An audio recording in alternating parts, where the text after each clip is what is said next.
Suicide Squad Isekai is something. Honestly, I had my expectations set for something remarkably good or for something remarkably bad, and my hopes for this series to be good were set on the combined talent of Tappe Nagatsuki and Wit Studio. My fears that WB would manage to screw things up, but much to my surprise, Suicide Squad turned out to beat my expectations by being just okay. The very first thing I noticed upon starting this anime was that, in spite of it being taken up by Wit Studio, the animation felt wrong.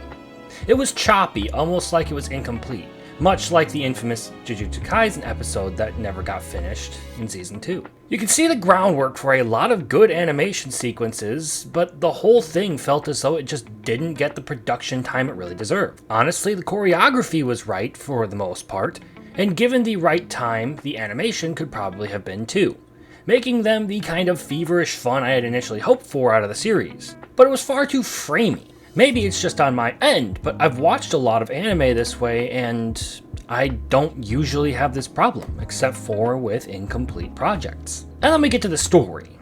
I expected it to be pretty helter-skelter, but this just felt like it got hit with 80 grit rough draft revisions and sent off. It's almost a waste of Tappe Nagatsuki's writing talent because it feels like the whole thing is moving at Mach 2 when it needs to find a solid footing first. My guess is that Warner Bros. Wanted a certain amount of story out of the bare minimum number of episodes, and the writing team was forced to cram in a ton without the proper time to cook it all up. It could have done with a slow roll into the whole thing. The concept is there, and some of the characters and story points are very interesting to me, but it hardly feels all that special because some of the writing feels like it needed more detail in order to fully make its point. What could have been interesting twists turn into nothing more than another plot point in an ever-growing chaotic mess of a storyline. For example, the idea of the Suicide Squad having to face off against another Suicide Squad is pretty cool actually, but the pacing of the plot robs it of any real impact for lack of character usage. If I had to describe it succinctly, I'd say it feels like they took the story of a drawn-out war that should have focused a season on each of the members of the opposing team and taking them down,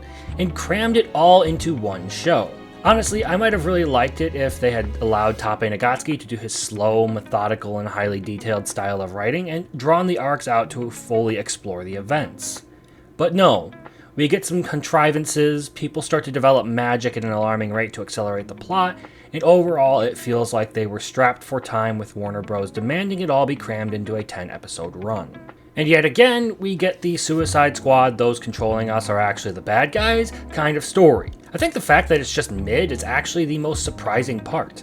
I expected it to either be an absolute blast or a raging dumpster fire, but it somehow landed in mediocrity, and I'm gonna go out and speculate that it was all to do with WB trying to rush and cram. I mean, I did kind of enjoy it. It's like a 6 right now.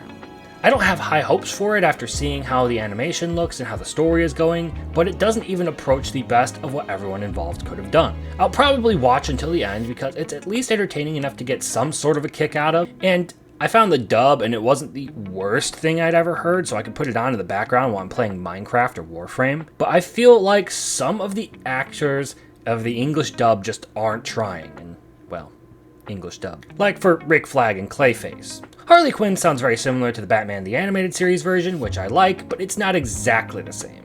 She and Deadshot are probably the best English voices in the series.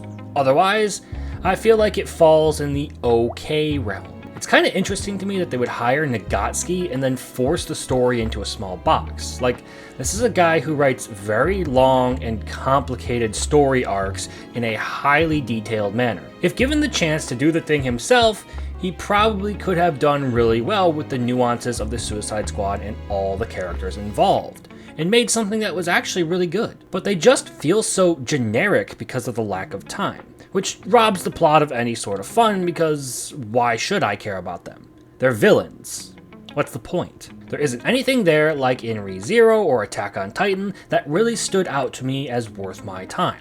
Plus, the intro and outro are The intro I'm okay with because the animation does look good and it's kind of groovy, and the music only really needs some lyrics to tie it all down. But the outro, yeah, fuck that shit, I hate it all around. But this anime should serve as a good example of what you can expect out of WB's attempt at converting their properties to anime. This is hardly the first, and it's likely not going to be the last. RWBY, Batman, and Lord of the Rings are all in the mix at the bare minimum, and they haven't had any major successes with this yet, so we're going to see how it pans out. But that's about all out of me. If you like this video, please feel free to hit those like and subscribe buttons, because those simple but free actions do really help me. And if you have thoughts of your own, feel free to share them down below. I'm Crimson Law. I hope to see you in the next one. Later.